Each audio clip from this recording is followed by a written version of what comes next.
Gujarat model की पोल खोलती हुई एक और घटना विश्व के 8वें अजूबे स्टैचू ऑफ यूनिटी के पास सामने आई है, जो गुजरात के विकास को शर्मसार करती है।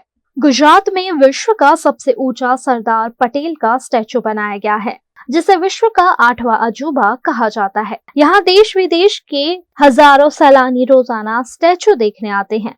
स्टैचू ऑफ यूनिटी निकट के चौपड़ गांव में एक ऐसी घटना सामने आई है जो गुजरात मॉडल पर सवाल उठाती है। विकसित भारत और विकसित गुजरात की बातों के बीच सड़क के अभाव में आदिवासी महिला को अस्पताल पहुंचाने में देरी हो गई और इस बीच सड़क पर ही महिला को अपने बच्चे को जन्म देना पड़ा। पक्की सड़क नहीं होने से कच्ची सड़क से महिला को झोली बनाकर अस्पताल पहुंचाया जा रहा था, लेकिन समय रहते अस्पताल नहीं पहुंचने की वजह से आदिवासी महिला ने बीच रास्ते में ही बच्चे को जन्म दे दिया, जिस पर आम आदमी पार्टी के विधायक चातर वसावा ने गुजरात सरकार पर निशाना साधा है।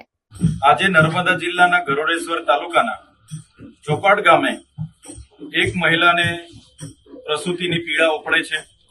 ગામમાં રસ્તાની સુવિધા ન હોવાના કારણે ત્યાં એમ્બ્યુલન્સ પણ પહોંચી શકતી નથી કે કોઈ આરોગ્યનો સ્ટાફ પણ પહોંચી શકતો નથી।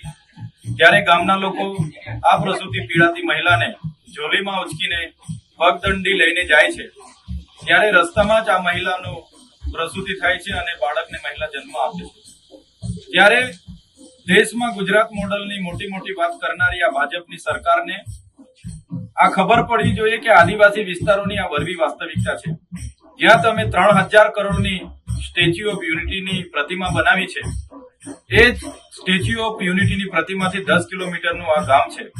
આજે પણ આ વિસ્તારોમાં શિક્ષણ હોય, સિંચાઈ હોય, આરોગ્ય હોય, પીવાના પાણી હોય, રોજગાર હોય। જ્યારે દેશ આઝાદ થઈને આજે 10 કે 20 વર્ષ નહીં પણ 78 વર્ષ થયા છતાં આ વિસ્તારની પરિસ્થિતિ આ છે। ત્યારે સરકારે આ વરવી વાસ્તવિકતા સ્વીકારવી જોઈએ અને આ વિસ્તારોમાં શાળા, રોડ, રસ્તા બને અને જે પણ લોકો આમાં જવાબદાર હોય એમના પર કાયદેસરની કાર્યવાહી કરવામાં આવે એવી અમે માંગ કરીએ છીએ।